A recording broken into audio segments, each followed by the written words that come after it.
সেন্ট্রো বাহনে করে চা বাগান থেকে গরু চুরির ঘটনায় কাছাড়ের আরকাটিপুর চা বাগানে উত্তেজনা।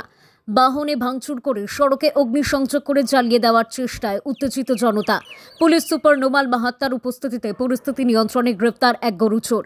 গরু চুরির ঘটনাকে কেন্দ্র করে কাছাড়ের আরকাটিপুর চা বাগানে গতরাতে এক উত্তপ্ত পরিস্থিতির সৃষ্টি হয়। একটি মারুতি সেন্ট্রো বাহনে করে বাগান থেকে দুটি গরু চুরি করে নিয়ে যাওয়ার ঘটনায় এলাকা জুড়ে এক উত্তপ্ত পরিস্থিতির সৃষ্টি হয়। বাগানের উত্তেজিত জনতা সড়কে নেমে চুরিকাণ্ডে ব্যবহৃত বাহনে ভাঙচুর চালায়। অভিযোগ মতে আরকাটিপুর চা বাগান থেকে গরু চুরি করে একটি সেন্ট্রো বাহনে করে তিন চোর বাহনটি নিয়ে দ্রুত গতিতে যাওয়ার সময় পথচারী শিশুসহ আরও তিনজনকে ধাক্কা মারে। ঘটনাটি সংঘটিত করে কিছু দূর যাওয়ার পর স্থানীয়রা বাহনটি আটক করে। সুযোগ বুঝে বাহনে থাকা তিন চোরের মধ্যে দুজন পালিয়ে যেতে সক্ষম হলেও একজন চোরকে স্থানীয়রা আটক করে। এদিকে বাহন থেকে দুটি গরু উদ্ধার করার পর চা বাগানের লোকেরা বাহনটিতে অগ্নিসংযোগ করে জ্বালিয়ে দেওয়ার চেষ্টা করে।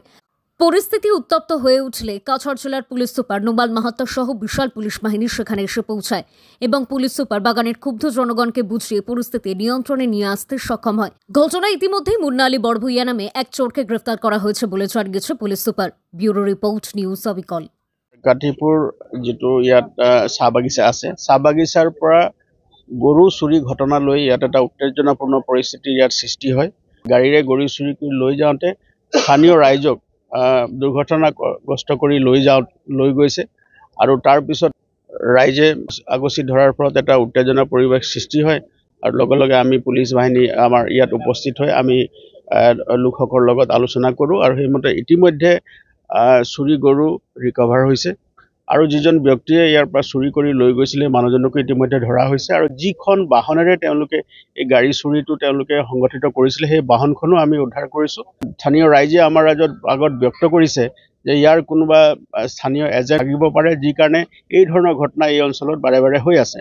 গতিকে আমি স্থানীয় ৰাইজক আশ্বস্ত কৰিছোঁ আৰু তেওঁলোকক কৈছোঁ যে ইয়াত এই গৰু চুৰি লৈ যিখিনি সমস্যা আছে এই সমস্যাখিনি সম্পূৰ্ণভাৱে নিৰ্মূল কৰিব লাগে, তাৰ কাৰণে আমি চেষ্টা কৰিম।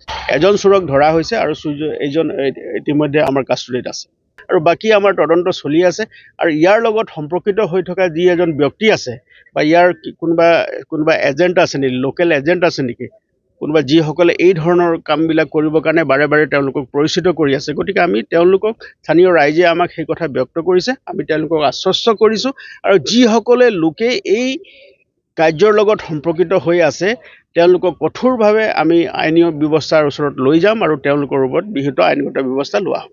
এজন চোৰক ধৰা হৈছে আৰু বাকী দুজন পলাতক অৱস্থাত আছে।